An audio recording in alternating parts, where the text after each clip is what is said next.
vais vous faire des commentaires, je vais vous raconter la petite histoire de Marianne Collot, parce que ça ne va pas bien loin. Et après, ensemble, nous verrons le petit diaporama que je vous ai préparé, et je vous réserverai encore une surprise en fin de journée. Alors, pour en revenir à Marianne Collot,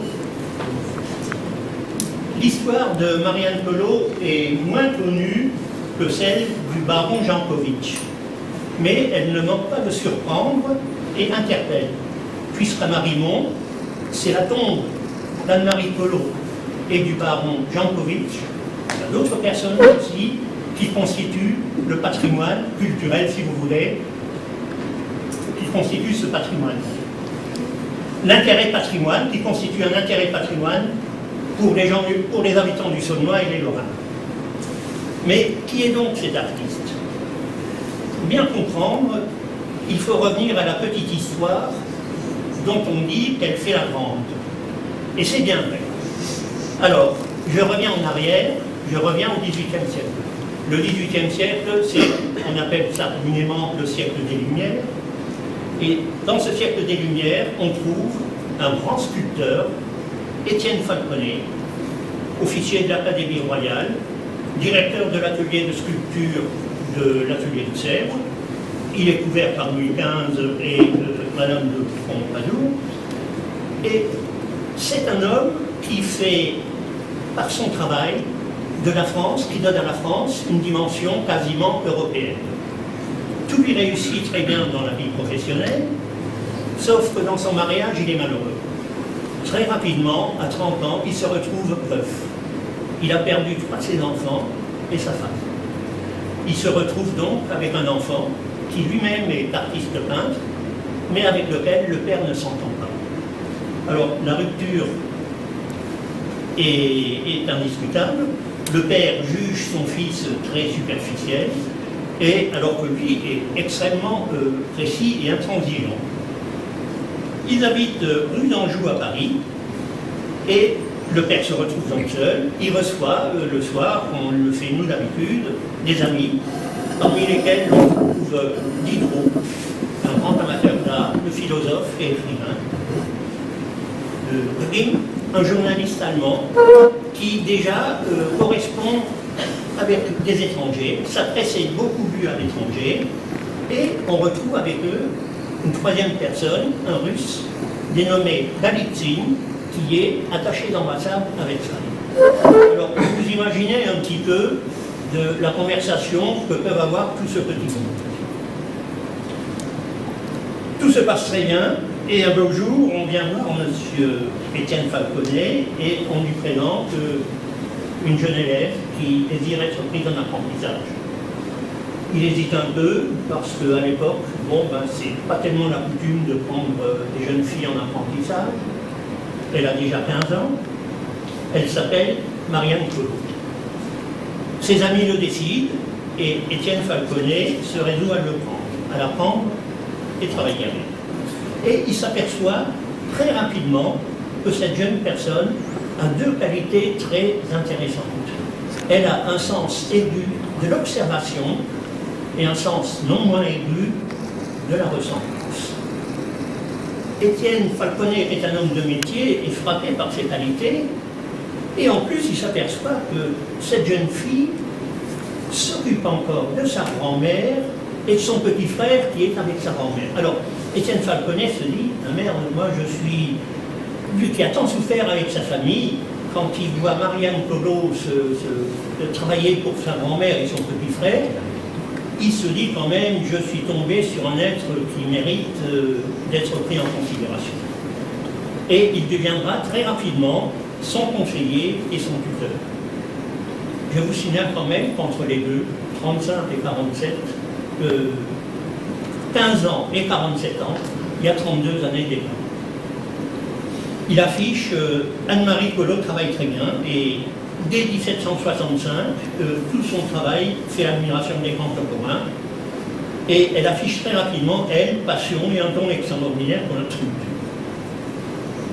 Tout se passe bien, et de par ses relations, un jour, Étienne Falconet est sollicité par Galitzine, qui cherche un artiste qui veuille bien s'occuper de la statue de Pierre le Grand à Saint-Pédon.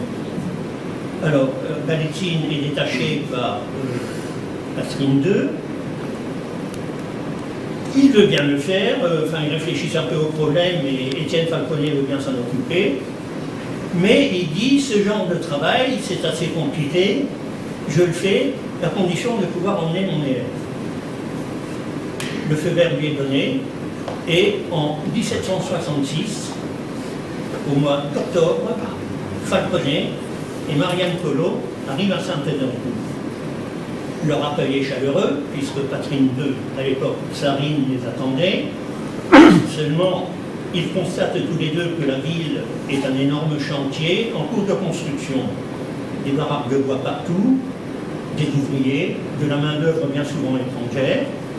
Et ils sont logés tous les deux dans un atelier à proximité de l'ancien palais d'hiver, d'Ermitage, qui permet à Catherine II d'avoir un contact permanent avec eux. Catherine II les invite souvent, ce qui gêne un petit peu Falconet, parce que les nuits là-bas sont longues. Catherine II aime faire la fête, et il juge quand même que cette société a parfois un caractère frivole et très superficiel. Néanmoins, Catherine II, eut le temps, demande à faire des essais, à voir la collaboratrice, parce qu'il présente sa collaboratrice, Marianne Collot, qui fait des essais qui sont extrêmement concluants. Ils sont tellement concluants que, lancé professionnellement parlant en Russie, Marianne Collot fera même le portrait de Catherine II. Je vous le montrerai tout à l'heure.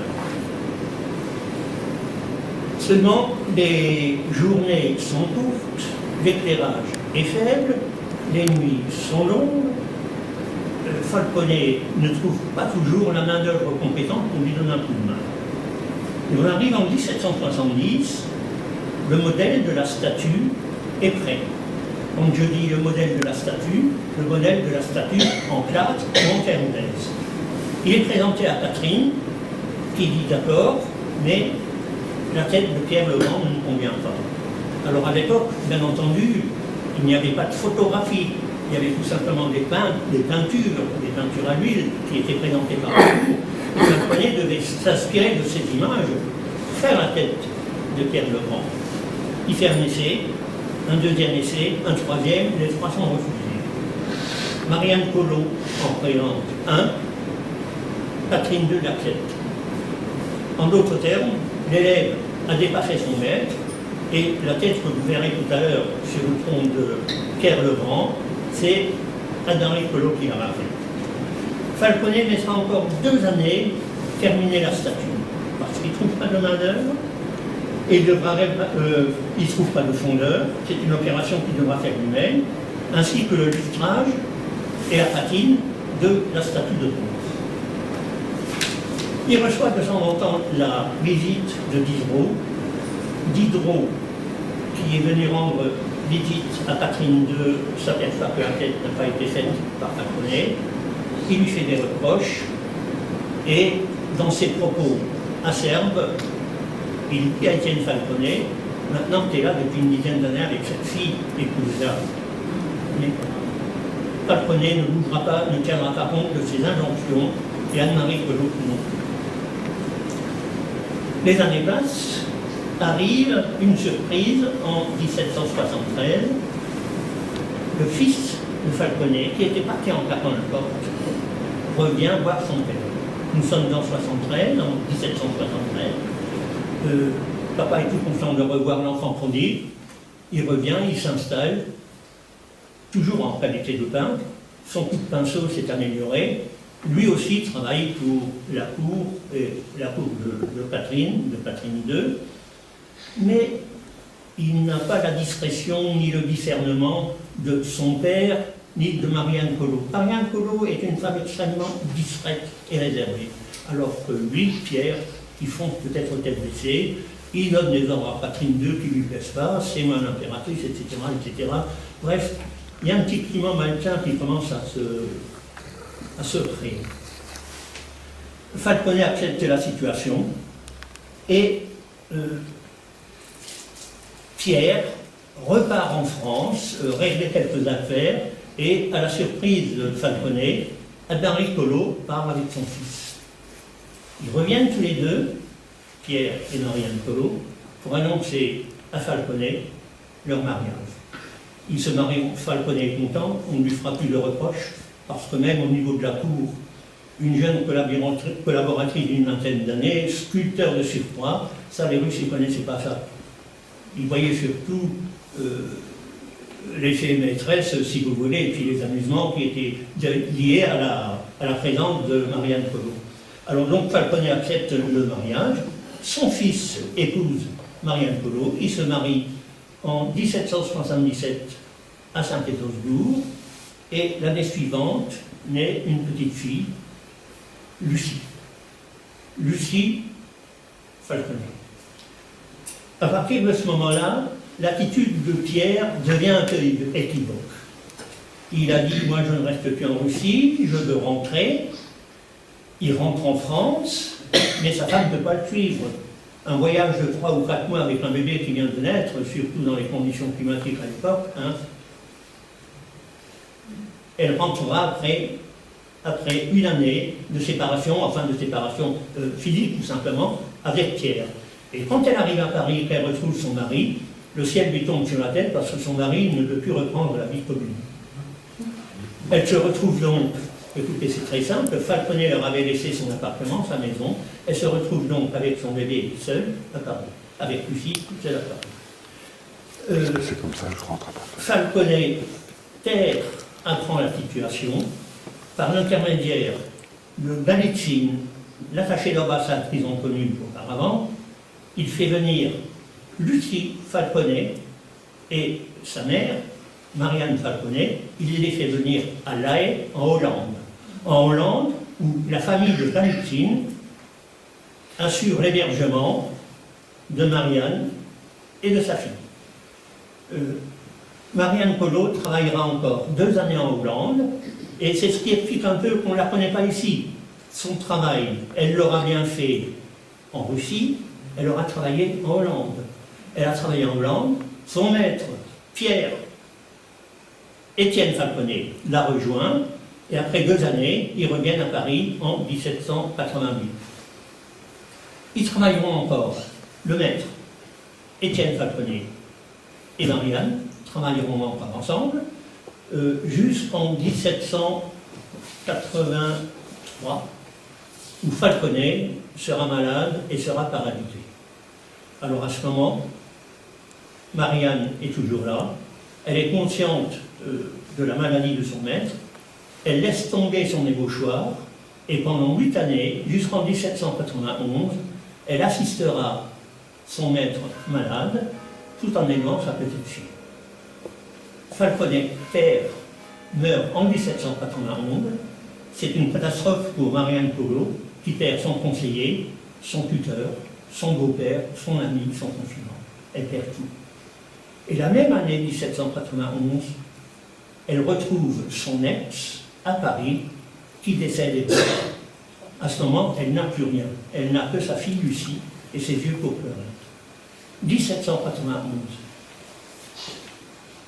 Marianne Collot est tellement émue, elle n'entend pas les cris de la Révolution, qui passe inaperçue, jusqu'au jour où on vient la menacer, avec une tête tranchée qu'on vient exhiber sous son nez. Et c'est là qu'elle comprend qu'elle est menacée. Elle prend ce qui lui reste avec sa fille et elle vient à Bourdonnais, où elle achètera le domaine de Marimont. Alors ce domaine de Marimont, quand elle est venue, elle savait qu'elle allait le prendre. Elle l'a trouvé très certainement pendant ce domaine de Marimont. À l'époque, c'était un relais de chasse qui appartenait à la famille du duc de Richelieu, aux descendants. Et il est fort possible, et je crois même que c'était exact, que Marianne Collot a connu à Saint-Pétersbourg un descendant de la famille, un noble, qui était venu servir dans l'armée de Catherine II. C'est là qu'elle a décidé d'acheter Marimont. Et c'est pour cette raison qu'elle est revenue directement ici. Alors, à Marimont, elle s'installera dans ce relais de chasse et elle fera la connaissance du baron Jankovitch, qui était, lui, à Lunéville, et quand il a senti le vent tourner, est venu s'installer à Romécourt. C'est là que Antoine Jankovic, il n'était pas encore baron à l'époque, excusez-moi, rencontrera Marianne Collot, sa fille, et se fera le mariage. Alors, si vous voulez, je vais en rester là. Si vous voulez me poser des questions, posez-les. Je vais vous montrer après le diaporama qui sera beaucoup plus explicite. Est-ce que vous m'avez suivi dans ce raisonnement?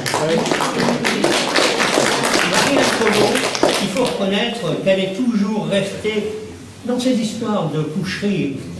Excusez-moi, parce que les Russes, quand ils faisaient la fête jusqu'au petit matin. Et elle n'a jamais pris parti, elle est toujours restée derrière son maître. Elle est restée fidèle et honnête derrière son maître. Si vous avez quelques questions à poser, je répondrai volontiers.